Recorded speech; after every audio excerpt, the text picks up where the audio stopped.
We would like to formally start this session by acknowledging the traditional owners of the land, the Wurundjeri peoples of the Kulin Nation. We would like to pay our respect to all elders, past, present and emerging, and recognise the continuing connection to the land, waters and culture.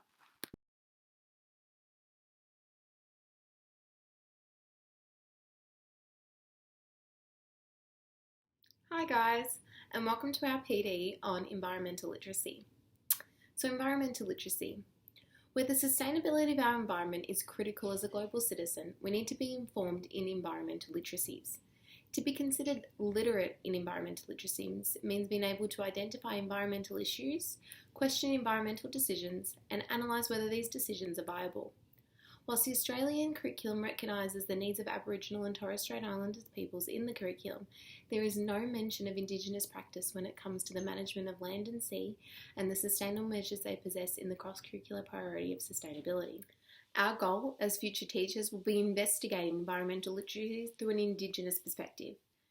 Our definition will be explored by the topics reading country, bush tucker and medicine, astronomy, the seasons, and caring for country. These knowledges develop our sustainable environmental decisions, which are critical for the survival of species of flora and fauna, animals, the land, and sustaining the cultural beliefs of the Indigenous culture. We look forward to informing you with engaging, resourceful strategies to create informed, environmentally literate students. Hi everyone. In our ever-evolving world, where the sustainability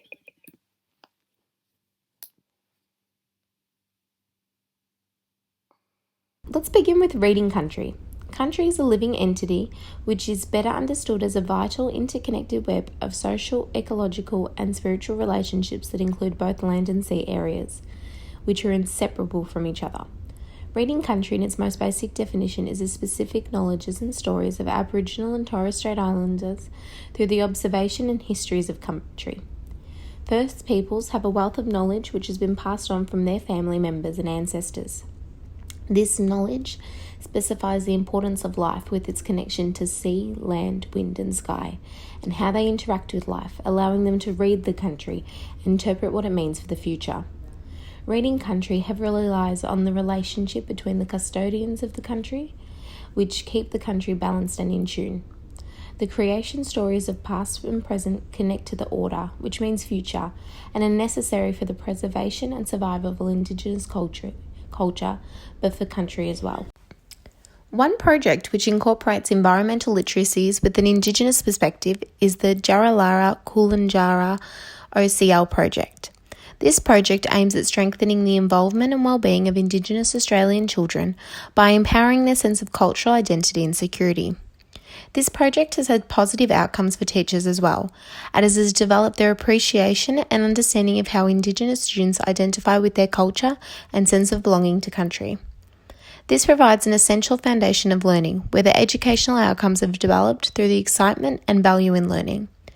Their engagement in the learning has extended beyond the classroom and is critical in creating more valuable life opportunities and deeper connections with country. During this hands-on projects where students were able to investigate how in the current climate we can be water-wise and live sustainable through the knowledge and connections their ancestors have made while reading country. These knowledges of reading country has been passed on and essential for the survival of country as well.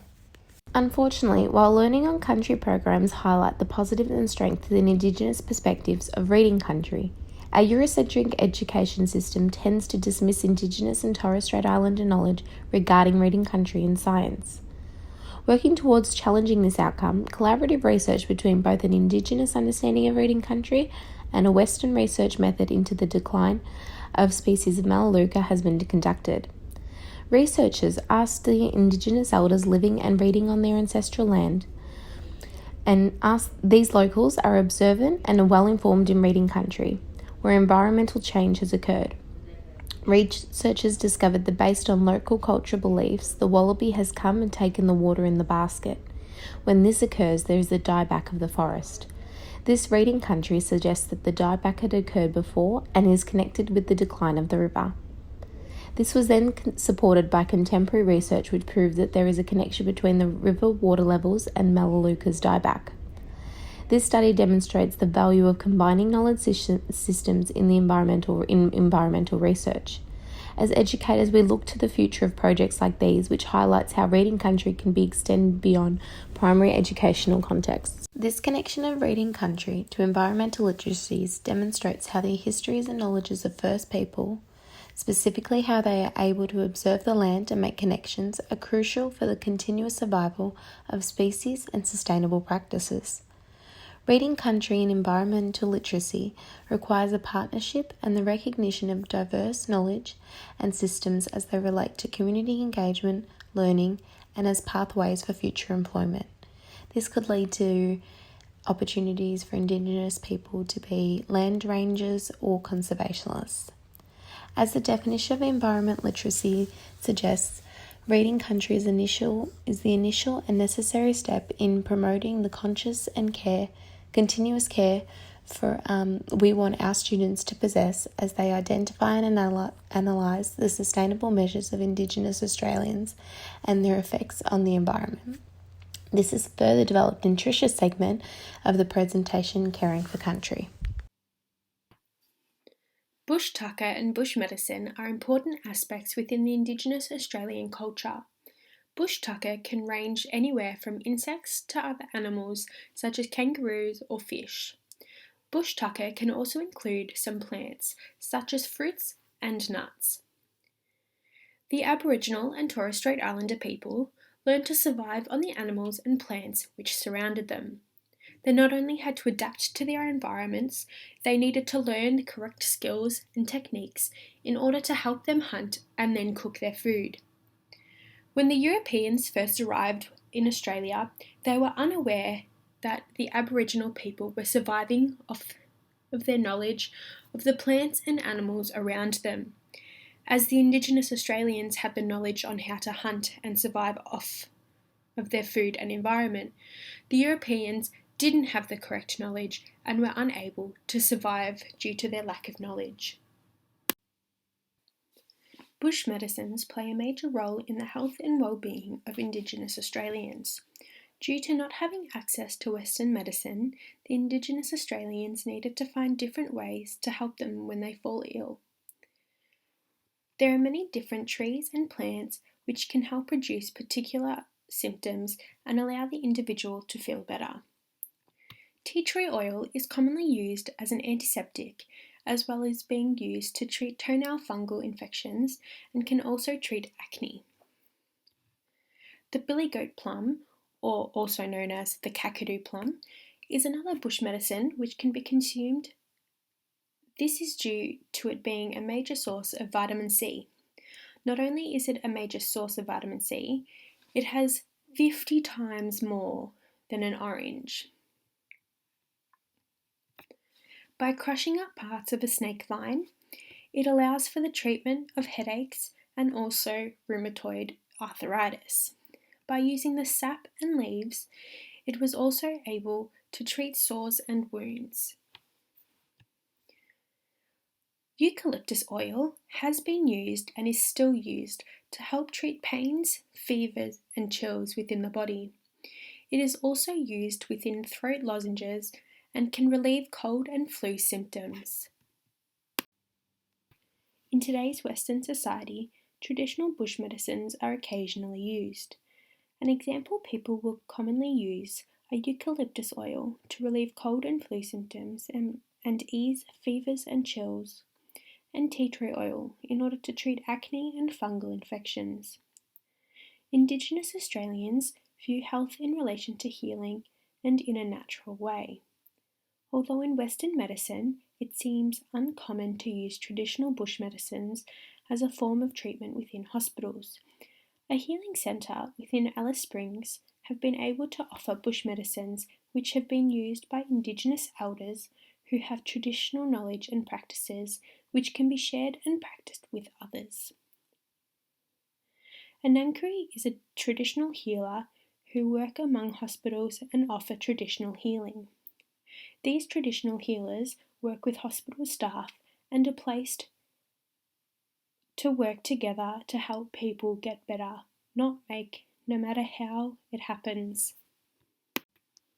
Indigenous Australians care for and have a very strong relationship and connection to the land and the environment which surrounds them. Environmental literacy relates to how a person cares for and respects their environment, which is something that Indigenous Australians take seriously. Bush tucker and bush medicine are connected through environmental literacy through the connection of the Indigenous people having the knowledge and respect of not only the animals but also the plants and trees which can be used for bush medicine and tucker. Indigenous Australians have a spiritual connection to the land which they live on. This can not only be seen through the respect of the animals and the land, but through the Dreamtime stories and the importance of the messages and meanings within these stories. The Bush Tucker and Medicine activity has been designed and created for levels 3 and 4. Within this activity, it covers aspects of the science, English, and visual arts curriculum, as the students will research Indigenous plants and trees while writing an information report and then create an art piece. The students will begin by choosing a plant or tree which is used for bush medicines. They will then research their chosen plant or tree and find information which can be used within an information report. The students will write a draft copy of their report before typing their final copy onto a Word document while making sure to include an image of the plant. Using the design of the leaf, the students will create a drawing of the plant or tree which they have chosen and include it with their information report. The students will need to use different techniques such as shading when creating their artwork. The resources that will be needed for this activity are a laptop, printer, coloured and white paper, pens, pencils and crayons. I am now moving to how Indigenous people view the seasons, which is really heavily linked to the idea of reading the country from Angela's presentation. While Eurocentric perspectives of seasons simply include summer, autumn, winter and spring and focus mainly on the weather, the Indigenous culture have more than one set of seasons that are different depending on the location within Australia. These seasons take into account information about animal and plant life cycles, not purely the weather. They use the seasons to help them know the best times to hunt, where to shelter and what to eat. This map shows that there are multiple groups throughout Australia that follow different seasons. I would firstly like to introduce you to the Gary Word calendar of seasons, which is used by Indigenous people down the bottom of Australia in Victoria. The first is Kuyang, which is thought of as late summer and is January to March. Weather-wise, it is thought of as the hottest and driest time. It is called eel season. Next is Garnjal Moron, which we know as autumn, in March to May. Weather-wise, the days are warm and still, characterised by cooler mornings with red sunrises and golden evenings. It is known as the honeybee season. Next is Chunup, which we know as winter, and is late May to the end of July. Weather-wise, it is known as the coldest time of year, with harsh rain, wind and mist. It is also known as Cockatoo season. Then, Laniuk season, known as pre-spring, in the months of late July to August. This is a time for dramatic weather changes where rivers run high and it is the wettest time. It is known as nesting bird season. Then, Petian season, or spring. It is in September to November. The days are warmer during this time. It is known as wildflower season. Lastly is Ballambar in mid-November to late January. This is when the days are hot and dry. It is known as the season of butterflies. As discussed, the Indigenous culture use the seasons not just for the weather, but to understand what is happening to the land. When they see that certain animals are getting fatter, it tells them it is time to hunt. When certain flowers are blooming, they make decisions about diet and lifestyle. This is also shown by each Gary Word season being known by a specific plant, flower or animal. One example is when the bombax tree is flowering, that crocodiles are ready to be collected. The knowledge of the land and seasons is extremely important to the Indigenous way of life and for survival. When comparing the Eurocentric seasons and Gary Word season, they have similar descriptions of the weather, both acknowledging the shifts of hot and cold weather throughout the year. However, it is evident that the Indigenous culture better understand the life cycle of animals, plants and environment. It is clear the Indigenous people also utilise these seasons and the country to survive. Indigenous perspectives on the seasons show high quality understanding of the land and link back to our big picture topic, environmental literacy. 1995 discusses that one is environmentally literate if they have an ability to communicate and apply major ecological concepts, including those focusing on individuals, species, populations, and ecosystems. The way Indigenous people view the land so wholesomely and include every life cycle in the way they live their life is something that non-Indigenous people can benefit from to gain a larger understanding of the land. This is why it is crucial to implement ideas about seasons and environmental literacy in the classroom.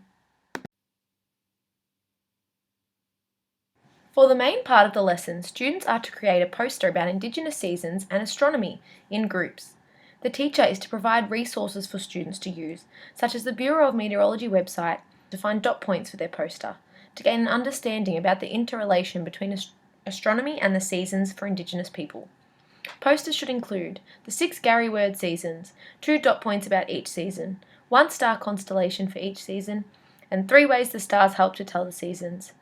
For the conclusion, the students should share their work with each other by roaming to each table and reading each other's posters. The teacher will summarise the learnings from the lesson and hang these posters around the class so that students can continue to refer to them. As mentioned earlier, astronomy is an area within environmental literacy. Astronomy can be referred to as a science that deals with matters of the universe beyond Earth, including the stars and the planets.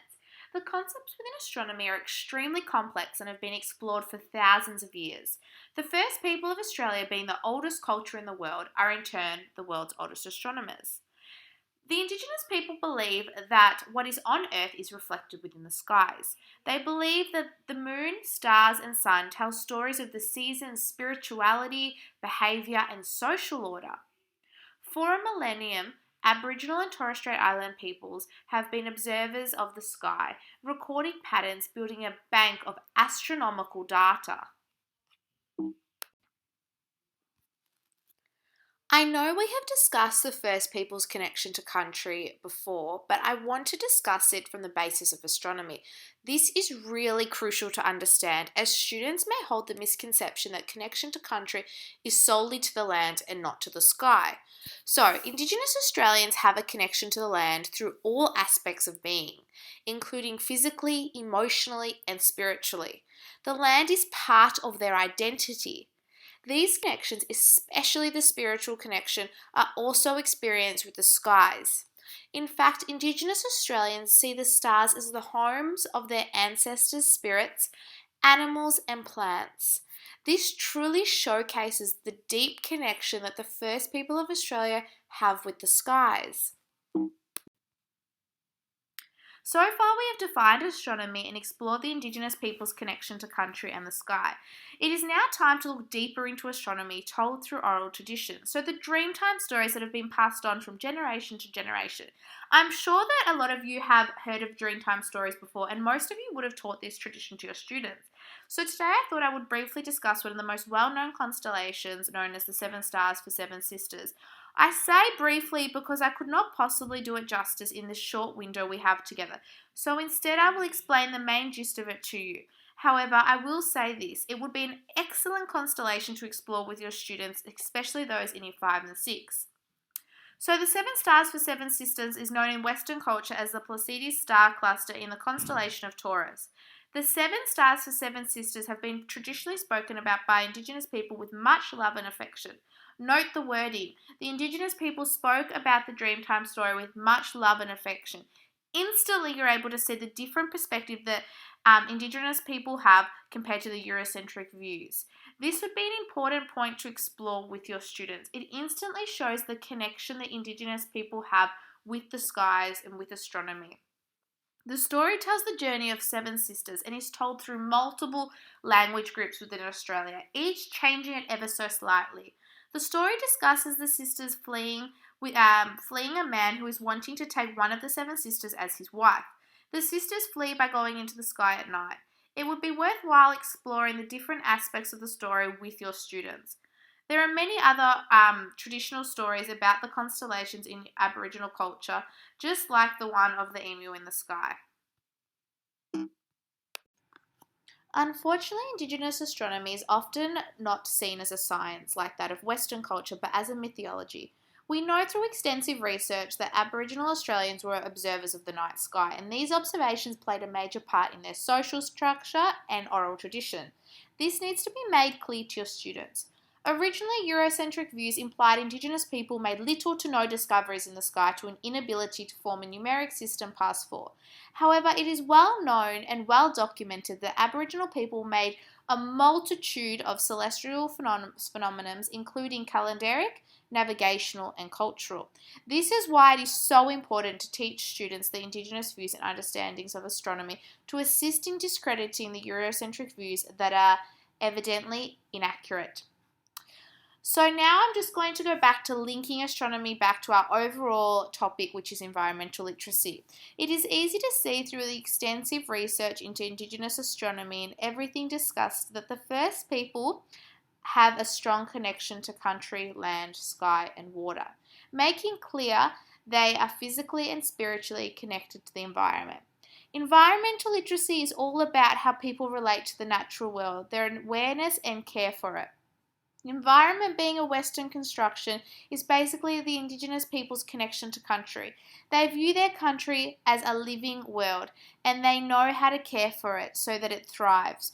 Astronomy fits into all of this as the sky is part of the country and holds the place of their ancestors. So the next part of our session on environmental literacy and Indigenous Australians will be talking about the idea of caring for country.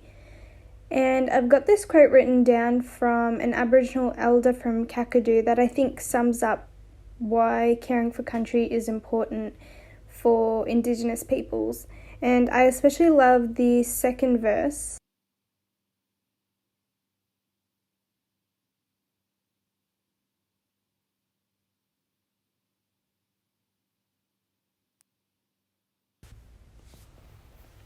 So you might be wondering, what is caring for country and why is it important to teach to young children? Well, caring for country is actually the unique relationship Indigenous peoples have with the land. So this connection between land and people has actually existed for a very long time, and continues to live strong in the hearts and actions of Indigenous peoples in Australia. So caring for country is not simply taking ownership of the land. It is rather the exceptional connection where country is loved, needed, and cared for, and country loves, needs, and cares for her people in turn. And so Dreamtime stories actually describe how the land was created and even establish rules for Aboriginal society on how to care for the land. So it ultimately plays a very large role in caring for country.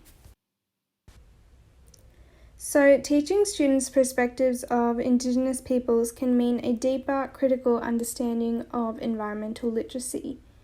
So caring for country is essentially various sustainable land management practices that Aboriginal and Torres Strait Islander peoples participate in. Through the customary laws set out in the Dreamtime, traditional practices such as plant harvesting, backburning, and native species protection occurs for sustaining and maintaining country.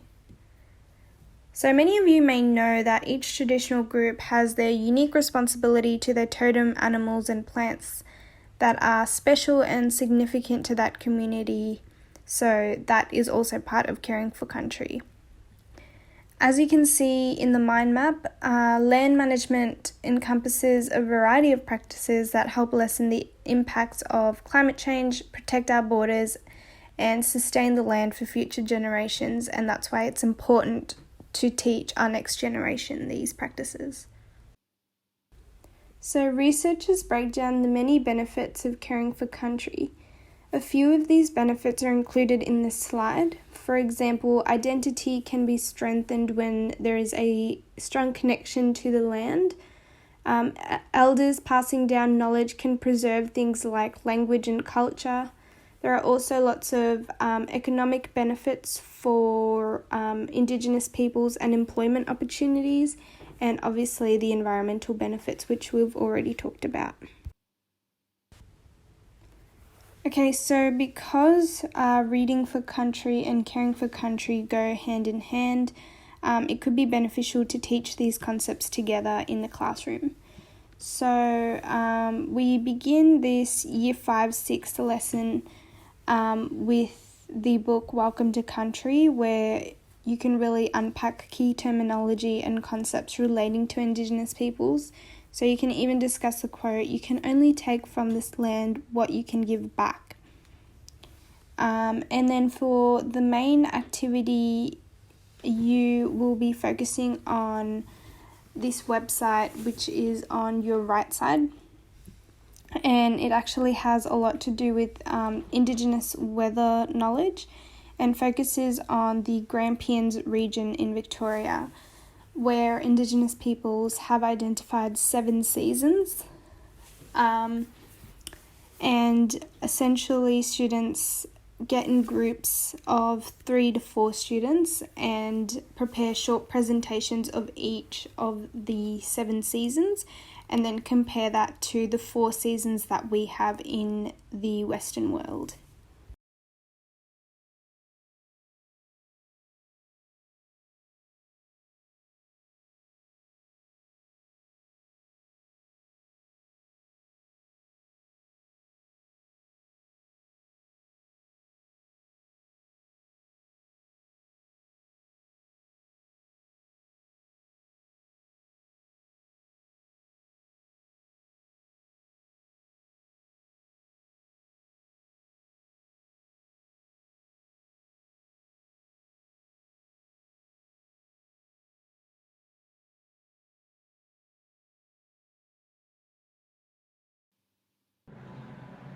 To conclude today's presentation, we really want each and every one of you to have a better understanding about the importance of teaching the Indigenous culture to students, especially environmental literacy.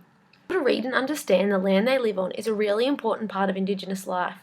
It is up to us as teachers to use the curriculum to teach these topics, to allow the Indigenous culture to live on through our students. As you have seen through this presentation, us non-Indigenous people can learn a lot about the environment from Indigenous people. If there's one thing we want you to take away from this presentation, it's that environmental literacy should be something we try to incorporate in lessons wherever possible to continue the celebration of the Indigenous culture.